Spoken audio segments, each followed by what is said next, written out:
Salut à tous, c'est Rak de la chaîne Les Pros. Et aujourd'hui, plongeons dans l'histoire de Kratos avec un focus sur God of War, pour les nazes comme toi et moi. Même si vous êtes totalement débutant, pas de panique.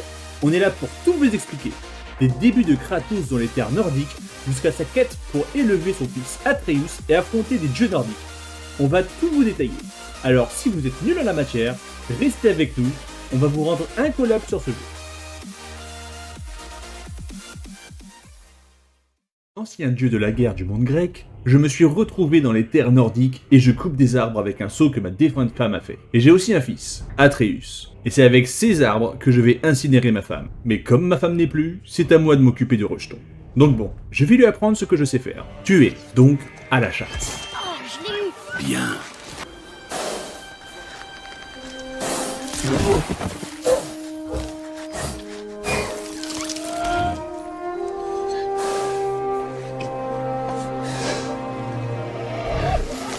Tout ça dans le but de le préparer à être un homme, pour ensuite établir un long voyage pour disperser les cendres de sa mère sur la plus haute montagne des 9 royaumes. Pour le moment, la relation que j'ai avec Atreus est froide, car il est très con. Sale con! Mais soudain, des drogards, des gitans de la forêt s'en prennent à nous, mais je les découpe en 2 secondes. N'est pas de jeu de la guerre qui veut. Une fois le cerf trouvé et abattu, un troll veut nous voler notre butin fraîchement mérité, donc je le découpe en compagnie d'Atreus.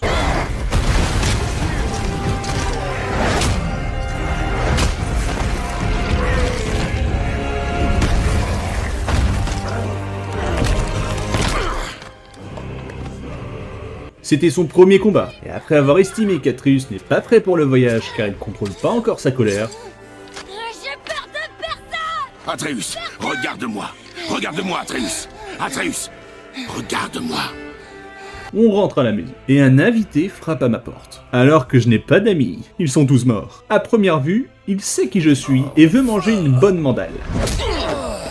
C'est alors qu'un combat éclate. Le doublage vous est proposé par les bros. Bréché.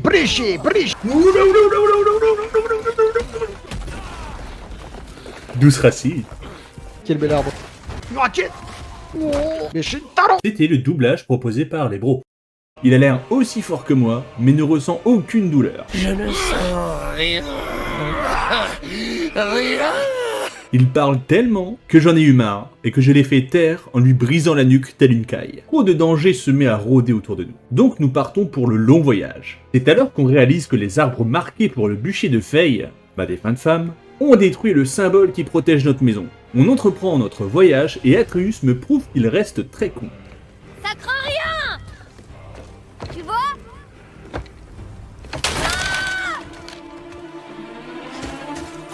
Aide-moi. Accroche-toi. Je glisse. Reste calme. J'y suis presque.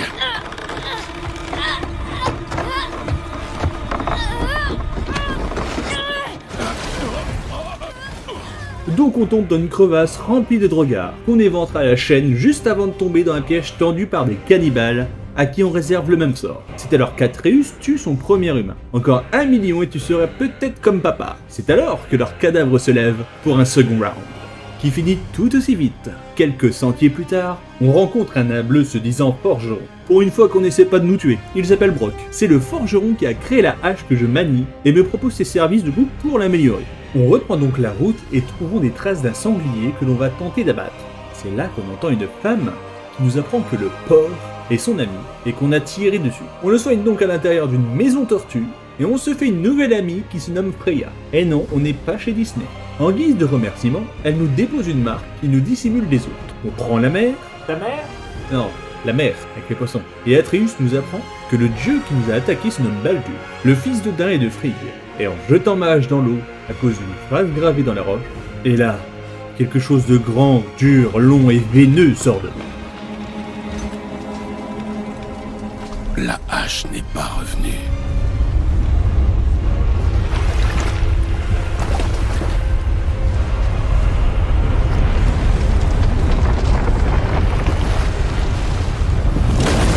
Atreus, accroche-toi.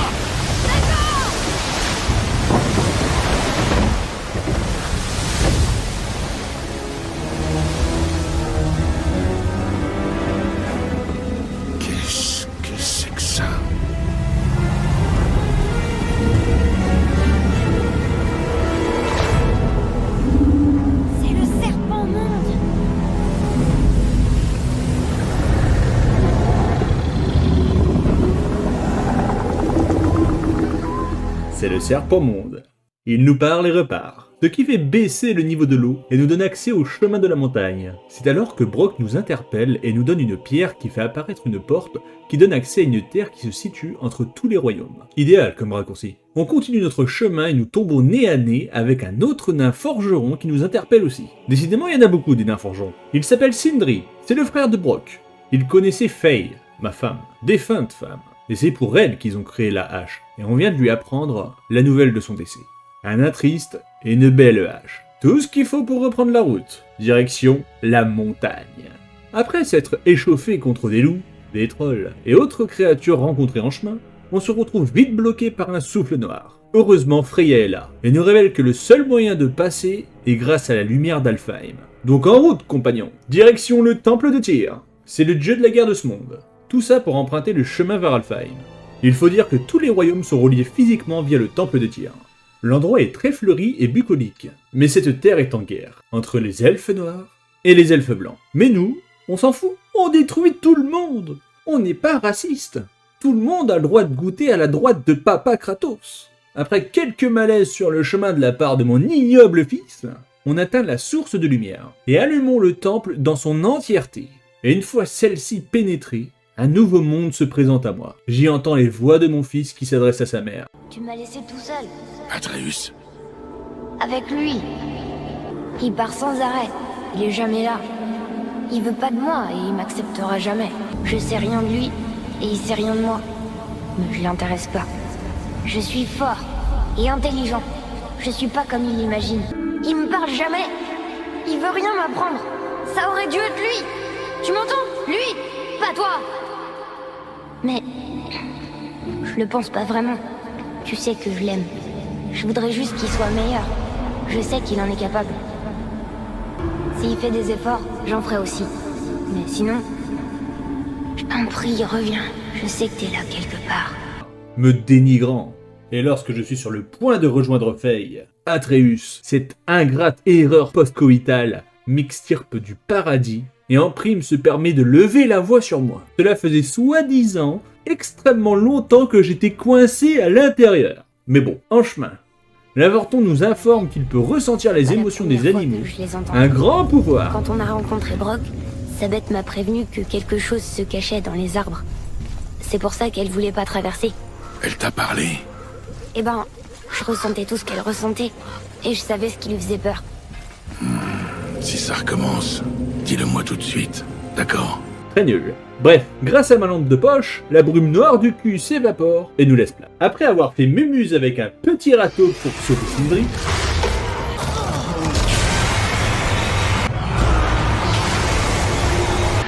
C'est Sindri. Maintenant!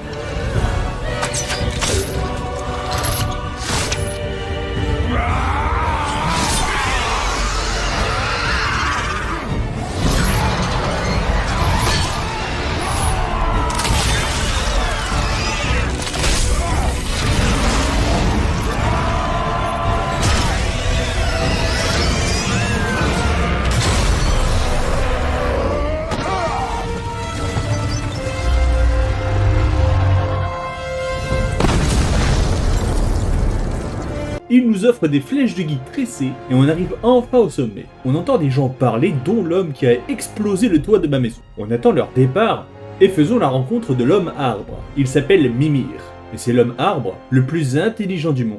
Il nous apprend que la montagne, qu'on se casse le cul à monter depuis 5 ans et demi, n'est pas la bonne montagne car ce n'est pas la plus haute des 9 royaumes. Super. Plus qu'à tout recommencer. La bonne montagne est celle de Jotunheim, la terre des géants, qui n'est accessible que via ce portail. Le marbre vient avec nous, mais pas son corps, juste sa tête. C'est plus simple à transporter. Comment survivra-t-il, vous allez me dire? Freya la sorcière s'en est occupée personnellement, même si elle est fortement énervée lorsqu'elle a aperçu nos nouvelles flèches. Une minute. Où les as-tu eues? Tes flèches. Donne-les-moi. Maintenant. Mais on me les a offertes. Fais ce qu'elle te dit, mon garçon. Ces flèches sont très dangereuses. Maléfiques. Si tu en trouves d'autres, détruis-les sur le champ, c'est compris? Est-ce que tu as bien compris? Dis-le! Oui, j'ai compris. plus qu'à souffler dans la corne pour appeler le dernier géant de ce monde. Le serpent monte. Mais avant tout, il nous faut maintenant un burin spécial, qui se trouve sur une île, où 2 pélos nous attendent. Il s'agit de Magni et Maudit, les fils de Thor. Ils nous confrontent dans un combat dans lequel Papa Kratos distribue de bonnes baffes. Ah ça oui, jusqu'à planter ma grosse hache dans la bouche de Magni. Et son frère, lâche qu'il est, prend ses jambes à son cou. Mais je m'aperçois que ma progéniture est malade, et c'est de pire en pire. Donc une fois le burin magique récupéré, direction le tombeau de Tyr pour y trouver la rune correspondante pour ouvrir le portail. Et c'est une fois à l'intérieur que Maudit fait son retour pour nous jouer un mauvais tour. C'est alors qu'il brandit des éclairs puissants contre moi, et mon avorton s'enflamme un peu trop. Littéralement, seul face à lui, tout ce qu'il mérite, c'est des baffes de Papa Kratos. Mais à peine la première tape dans le bidou décoché, Monsieur pleurniche et prend encore une fois la fuite, tel un lâche. Victime! Bon, plus qu'à voir comment va mon petit boulet. Bon, tout ce qu'il sait faire au final, c'est nous retarder. Donc direction chez Freya. Il est malade. Entre vite. Ce n'est pas une maladie ordinaire. La vraie nature de ce garçon, ta vraie nature, se bat en lui. Il existe un ingrédient rare qu'on ne peut trouver qu'à Helheim. Le gardien qui protège le pont des damnés. C'est son cœur qu'il me faut. Quant aux morts, ta hache de glace ne servira à rien. Il te faut autre chose. Direction mes anciens bijoux de famille pour m'accaparer dans un petit cœur qui frétille, dans la nature de l'enfer. C'est beau. Ah oui, c'est magnifique. C'est fini les babaves de Papa Kratos, car je suis colère tout rouge. Venez prendre votre tollé. Mais je ne suis plus ton monstre désormais.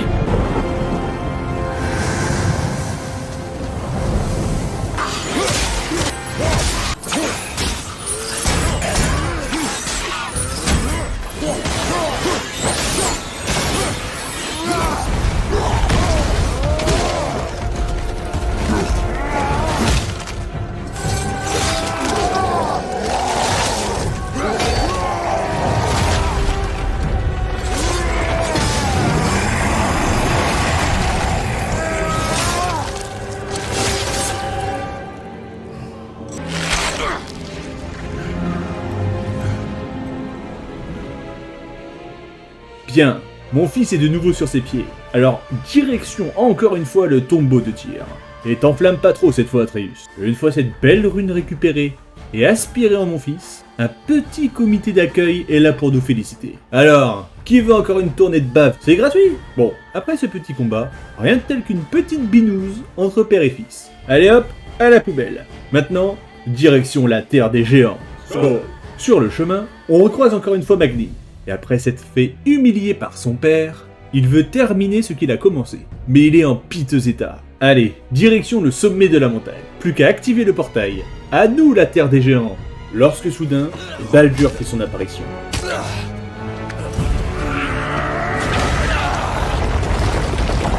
Et merde, lorsque soudain, Atreus se retourne contre moi. Loin d'être prêt. Dis, tu veux bien tenir ça pour moi, s'il te plaît? Rends-moi mon fils.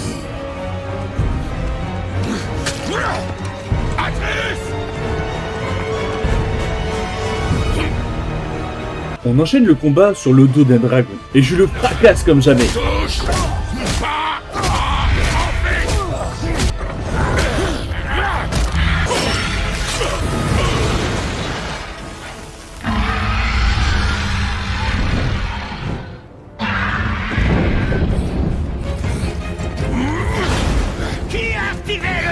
Gueule le nain!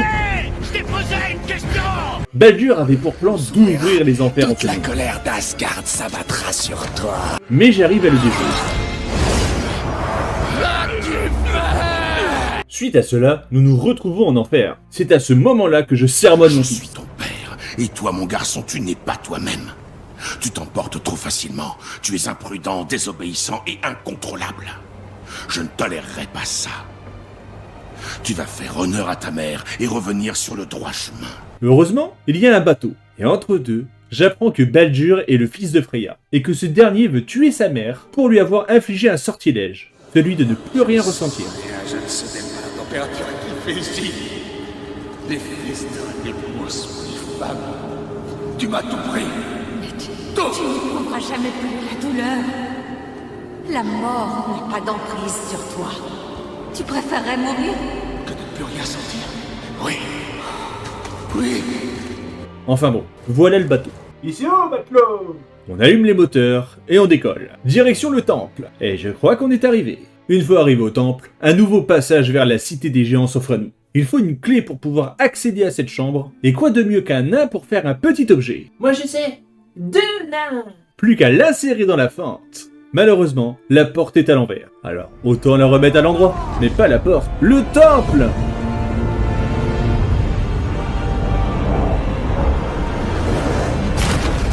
Une fois la pierre qui nous permet d'atteindre le royaume des géants en notre possession, on entre dans le monde entre les royaumes pour y créer notre propre voie. Et que la pierre d'unité l'a protégée. Je pensais qu'il y aurait un gros... Comment cache-t-on une chose qui existe dans tous les royaumes en la déplaçant dans le monde qui sépare les royaumes? Bon, plus qu'à aller à la tour et à l'activer, ce qui relève la tour. On a réussi! La tour est de nouveau à sa place! La salle de passage de tir peut maintenant nous mener à Jotunheim. Alors allons-y. Malheureusement, un dernier obstacle se dresse face à nous. Il faut, pour franchir ce portail, que les 2 yeux de Mimir soient avec nous. Le problème, il est borgne. Les 2 nains doivent sûrement avoir des infos à ce sujet. Il cherchait quelqu'un pour construire une statue avec un genre de compartiment secret. La statue de Thor, celle qui montre ses baloches au lac. Celle que le serpent a avalée. Donc direction son œil manquant. Quoi de mieux que d'aller dans son estomac. Et croyez-moi, ça sent pas bon là-dedans. Hop là, comme un pro. Maintenant qu'on a ces 2 yeux, allons-y. Plus qu'à sortir de là.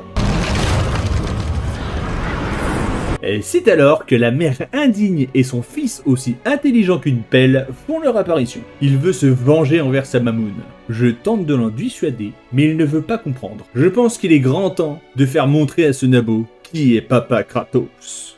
Non! Non! Atreus! Tu saignes? Allez, respire, je t'en prie.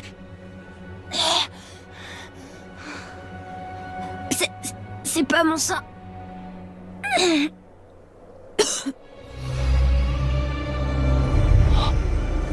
Qu'est-ce qui se passe?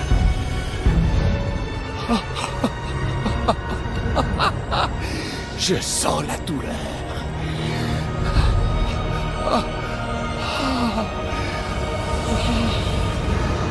Je sens absolument tout. Maintenant que sa protection est levée, il va manger à sa faim et bien sûr, mais bon, Freya la bouffonne est prête à se suicider pour le bonheur de son fils. Si me voir morte peut t'apporter la paix, je ne t'arrêterai pas. Après tout, dans quel monde on vit? Mais après avoir tué son fils pour lui sauver la vie, Ça ne te concerne pas. T'aurais pu reprendre ta route. Le cycle s'achève ici. Nous devons être meilleurs que ça.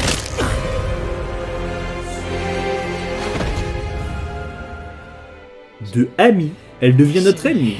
Tu te la ramènes plus là, hein? Les tourments, tous les supplices imaginables contre toi. J'exposerai ton corps sans vie aux 4 coins des 9 royaumes et je jetterai ton âme en pâture aux créatures infernales. Je t'en fais la promesse. Maintenant, direction la montagne. Vu que ses yeux sont dans son orbite, la voie s'offre à nous. Je gravis ces quelques marches en direction de notre destin de la destinée et traverse un temple. Lorsque soudain, tout se révèle à nous. Faye, ma défunte femme, est une géante, tout comme mon fils. Je me rends enfin sur le sommet de la plus haute montagne des 9 royaumes pour y répandre ses cendres.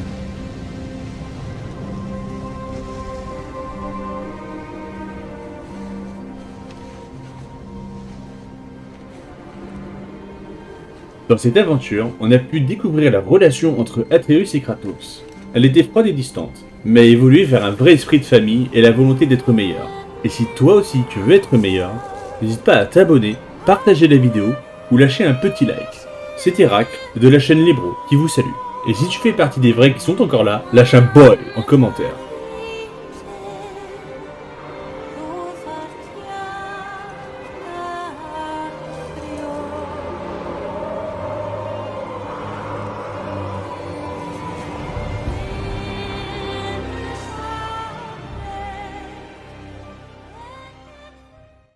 Ton arc!